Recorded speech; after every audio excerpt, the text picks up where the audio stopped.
ભાવનગરના વન વિભાગના શૈલેષ ખાંભલાના પત્ની અને બાળકોની હત્યાના કેસમાં નવી ઘટના સામે આવી છે। શૈલેષ ખાંભલાએ પત્ની અને બાળકોની હત્યા કર્યા બાદ તળાજા વિઝિટ માટે નીકળી ગયો હતો, પરંતુ તમામના કપડાં રહી ગયાની જાણ થતાં પરત આવ્યો હતો અને ત્યારબાદ ફરી લઈને તળાજા પહોંચ્યો ત્યારે શેત્રુંજી નદીમાં કપડાં ફેંકી દીધા હોવાનું બહાર આવ્યું છે। રિમાન્ડ દરમિયાન તેણે કબૂલાત આપી હોવાનું કહેવાય છે।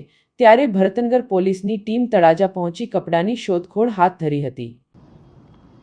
હાલો તો કઈ છે નહીં, અમે બાકી અમે કીધું કઈ બેટિંગ બોલાવી ના બાપા ના કાઈ નથી। હાલો હાલો કાઈ નથી।